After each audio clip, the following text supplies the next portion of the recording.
We spend a lot of time learning, understanding ideas, concepts, frameworks, but there's a gap that most people never cross. The gap between understanding something and actually living it. In the language of Torah, that gap is the difference between Bina and Das. Bina is when something makes sense. Das is when what you understand and how you actually live are aligned. This series is about closing that gap, taking ideas that we understand intellectually and turning them into something real, something lived. We'll be working with Torah teachings that approach this with precision and structure. So this is not a series about inspiration. It's a series about process, a structured path from Bina to Das. Welcome back, my friends, to another episode of the Shema podcast, another installment in our series from Bina to Das. The first time I seriously read through the Chumash, I found myself judging the people in its stories, especially Adam and Chava. How could people who lived with such spiritual clarity make such an obvious mistake? Over time, I stopped reading this story primarily as an account of other people, and I began to see it as a description of us. We can understand what is true and still live by something else. That is the problem at the center of From Bina to Das. Bina is understanding, Das is truth that has entered the person and become lived reality. The distance between them is crossed through action. This episode returns to the first place where that movement was disrupted, the encounter between the serpent and Chava. The purpose is not simply to explain why Chava ate. By tracing the sequence of the serpent's corruption, we can build a framework for recognizing the same process within ourselves today. Now the yetzer performs internally where what the serpent once did from outside. At the same time, by examining what changed through sin, we may be able to reverse engineer something of Adam and Chava's experience before it, so that we have greater clarity about the integrated human condition we are working to restore. The Torah and the commentators do not present one unified model. We will be drawing from Bereshis, Rashi, and Bereshis Rabbah, Pirkei de Rabbi Eliezer, Rav Chaim Volozhner, Rav Zadok HaKohen, the Rambam, the Ramban, Baal Salam, and the Zohar. What follows is an interpretive synthesis. The sources establish different parts of the picture, and the Bina to Das framework organizes them into a sequence. I'd like to also pause to appreciate how extraordinary it is that Sefaria.org has gathered so much Torah now into one accessible place. Research of this kind becomes possible because we can move between the verses, midrash, commentators, later sefarim, and examine how their teachings fit together. We owe real gratitude to everyone who has helped build and maintain that resource for us today. So let's dive in. As we have studied in previous episodes, the proper order is simple. A person understands a truth, the person acts upon it. Sometimes that action is positive, doing what Hashem commands. Sometimes, as with the tree of knowledge of good and evil, the correct action is restraint, refusing to act against what one knows to be true. Through action, the truth becomes part of the person. Bina becomes Das. Imagination can then give that limited truth emotional form, and reason can explain and apply it. In this order, imagination and reason serve reality. They do not create a substitute for it. The serpent intervenes between understanding and action. Chava knows that the fruit is prohibited, but the Torah does not describe her as desiring it. as the fruit has not yet been presented as necessary, beneficial, capable of completing her, or that, again, she's deficient without it. It is one prohibited object within a garden of absolute abundance. Baal Salam teaches that the will to receive is fundamental to created existence. Hashem created it in order to give goodness, and a created being must be able to receive it. But the fullest goodness cannot leave the receiver as a passive taker. The created being must be able to use free will to respond to the giver, Hashem, and become giving in return. That is why a world of choice is necessary. It gives us the opportunity not only to receive from Hashem, but to reciprocate through our own decisions. The tree of knowledge of good and evil presented Chava with that opportunity. She had received life, abundance, relationship, and purpose. By leaving one fruit untaken, she could return something to Hashem, her freely chosen restraint. The serpent distracts her from that relationship. It changes the question from how can I respond to everything Hashem has given me to what will I gain by eating and what will I lose by refusing. The choice is no longer experienced as reciprocation and relationship. It is reframed as a calculation of personal cost benefit. That change of metric is the foundation of the corruption that follows. Rav Chaim Volozher explains in Nefesh Chaim that before the sin, evil stood outside the human being. That opposing voice, therefore, had to come from outside. Pirkei de Rabbi Eliezer describes Sam as riding upon the serpent, the spiritual force of opposition operating through this physical creature.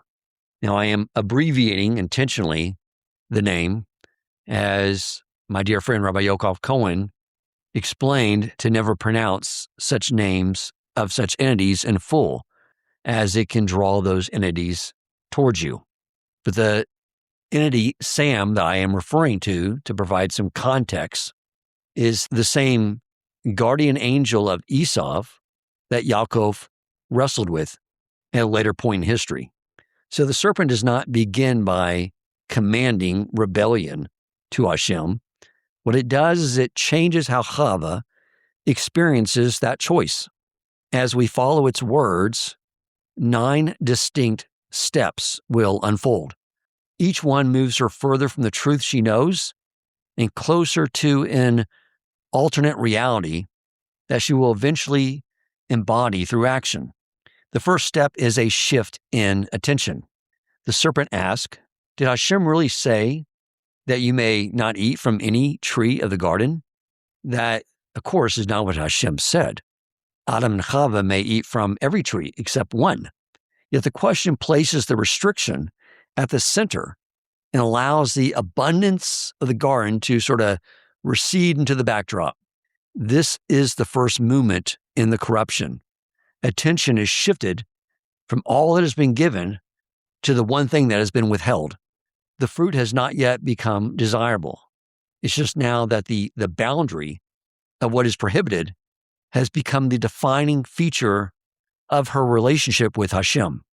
The second step is the interruption between understanding and action. Chava still knows the command, the negative mitzvah. The serpent does not erase Bina. It prevents Bina from moving directly into action by introducing another way to interpret the choice. This is the universal ongoing opening of what we now deal with as the yetzer hara. A person knows what is true, but fear, habit, desire, social pressure, inconvenience, or possible loss enters before the person acts. The question changes from what is true to what will following the truth cost me. I recognize that gap in my own life. And as one example, speaking of prohibited food, a long time had passed between when I learned that a Jew is required to keep kosher and from when I actually did start keeping kosher. And it wasn't because I decided that the mitzvah was untrue or that Hashem had not been the one to command me to keep that mitzvah. I understood what Torah required. But that understanding had to compete with other ideas I now see that the yetzer hara was putting before me.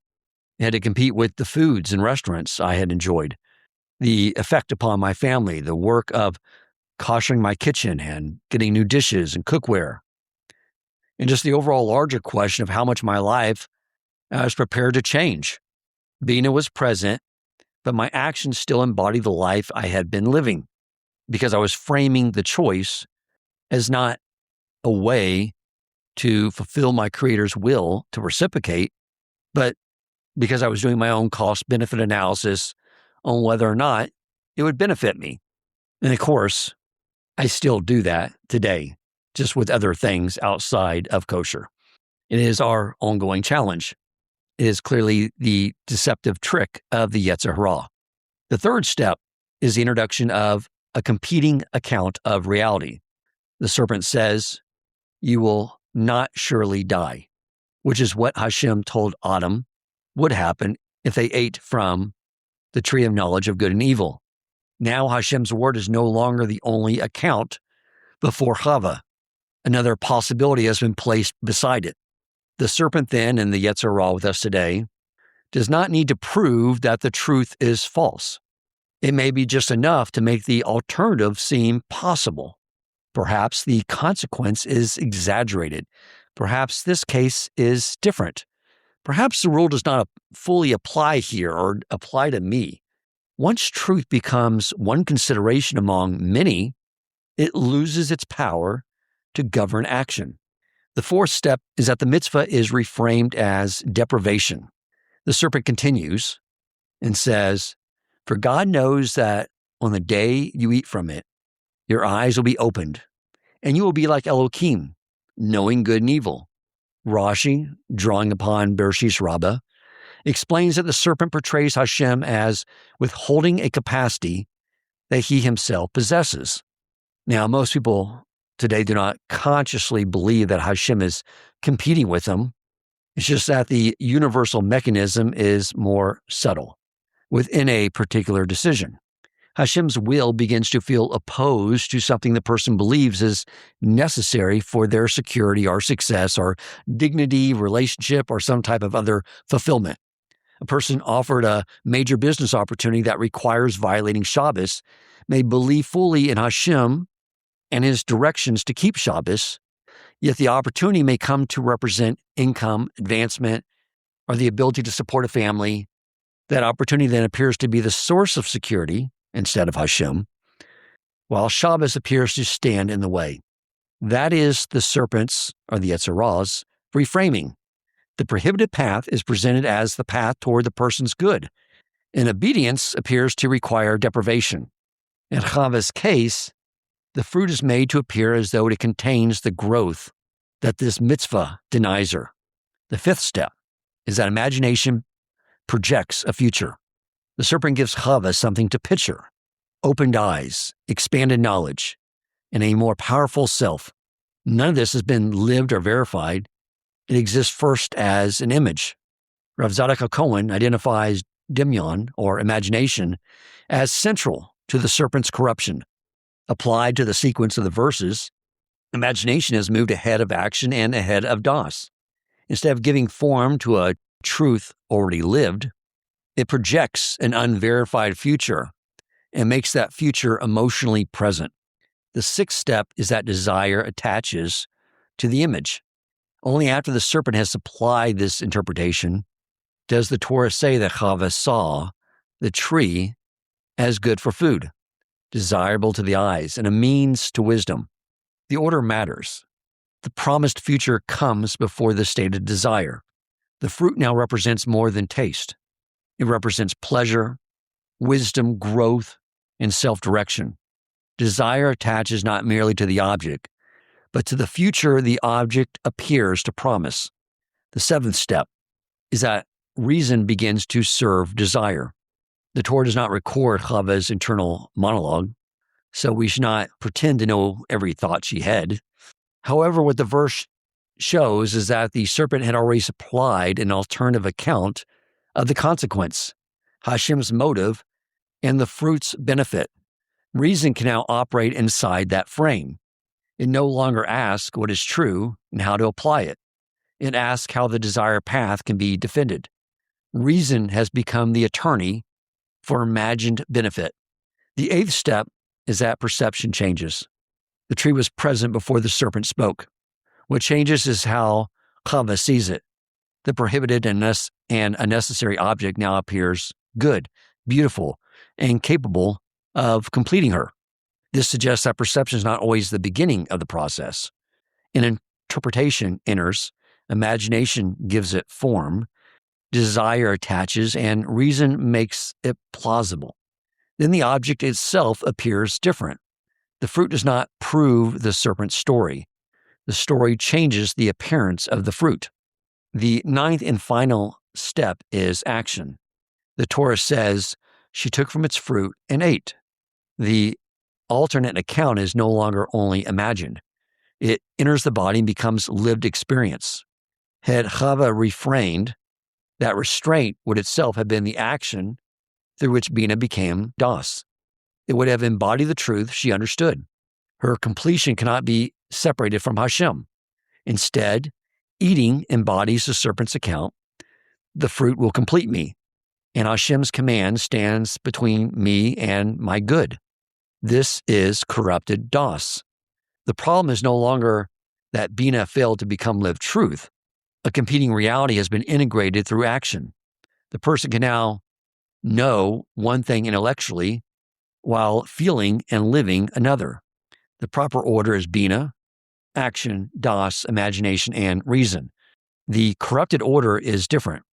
Truth is interrupted. Imagination projects an alternate future. Desire attaches, reason justifies, perception changes, and action integrates the distortion. The serpent does not merely persuade Chava to violate a mitzvah. It teaches the faculties to function in the wrong order. The serpent promised open eyes. After Adam and Chava eat, the Torah says that their eyes were opened and that they knew they were naked. Their first recorded awareness is not of greater wisdom. It is of themselves as exposed bodies. Bereshit Rabbah records that in Rabbi Meir's Torah, garments of skin appeared as garments of light. The Zohar likewise contrasts garments of light with garments of skin. This points to more than a physical change in the body. It suggests that the body no longer revealed the inner person as clearly as it had before. Before the sin, Adam and Chava were different from one another. The body was different from the soul. The human being was different from Hashem. But difference was still experienced as part of a connected whole. After the sin, difference began to feel like separation. They could now see themselves and one another from the outside as separate bodies, rather than first seeing the inner person those bodies expressed. That is why nakedness became the first awareness. They had been naked before, but appearance did not define them. Now the outside could be mistaken for the whole person. They became conscious of how they looked, how the other person might see them, and what their exposed bodies seemed to say about who they were. Their eyes had opened to a fragmented way of seeing. They could see the difference between things without automatically seeing the unity that connected them. The Rambam in Guide for the Perplexed explains that before the sin, Adam related to reality through truth and falsehood. After the sin, human consciousness became occupied with good and bad, not only moral good and evil, but judgments such as desirable or undesirable, attractive or repulsive, honorable or shameful. That shift matches the metric introduced by the serpent. The governing question is no longer only what is true, it becomes how does this appear and feel to me? Nakedness therefore becomes self-evaluation. How do I look? How am I being seen? What does my outer surface say about me? The Rambam in his commentary to Bereshit describes another consequence. Before the sin, the human being acted to what the intellect recognized as proper, without an internally opposing desire functioning as an independent authority. After the sin, a person can know one path is true while wanting its opposite. Rav Chaim Volozhiner describes the same transformation from another direction. Evil moves from outside the person into an internal mixture of good and evil. The serpent's voice can now sound like our own, which is why this whole exercise is relevant and important, because it allows us to see what is our voice and what is the voice of the yetzer hara. The Torah gives a little detail about what Chava said to Adam. It tells us that she gives him the fruit and that he ate. But then the serpent's account has already been embodied. Chava has eaten and appears alive. Adam is not merely offered a fruit. He is confronted by another person who appears to be evidence for a different account of reality. The Torah does not give enough information to reconstruct his full reasoning. What it does tell us is that he eats and their eyes are opened together. By examining what changed, we can consciously infer something about the earlier condition. Before the sin, the faculties appeared to function with greater unity. Understanding could govern action without first passing through an internally competing imagination. Desire did not stand as an independent authority against intellect. The body expressed the inner person more transparently. Difference did not require alienation. The human being contained distinct faculties, but each remained ordered toward the whole. The repair is not to eliminate imagination, reason, desire, receiving, or the body. Each has a proper role. Imagination should give form to truth rather than replace it. Reason should apply truth rather than defend desire. Receiving should remain connected to the giver. The body should become the instrument through which truth enters life. The repair begins at the point where the corruption began, between Bina and action. When another path appears beneficial, the question is not only what I may gain or lose. The deeper question is whether I am allowing an imagined benefit to redefine what is true, and whether this action will build the relationship with my Creator, the reason I'm here, or pull me away from Him. Action is where the competing realities separate.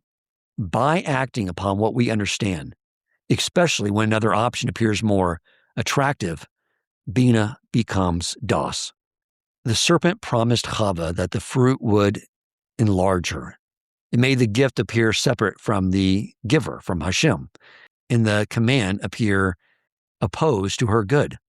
Imagination pictured a more complete self, desire attached, reason justified, perception changed, and action made the alternate reality part of her. The structure remains within us. We can know what is true while picturing another reality that feels more immediate. The repair is to interrupt the reversal before the image becomes action, to choose the giver over the imagined promise of the gift, and to allow what we understand to become the reality through which we live. I hope you found this analysis beneficial. My goal is to continue to investigate and examine and analyze the structure of the reality of the world around us, the forces that are in it, so we can repair what has been corrupted and complete our mission here. And I think the key idea when given choices, knowing what the yetzer hara is placing before us in lieu of us fulfilling the Creator's will, is that the real question, the real either or, just needs to come back to always, does this allow me to reciprocate back to my Creator? Thank you for listening, and if you enjoyed the episode and found it meaningful, please take a moment to rate, review, and share the podcast.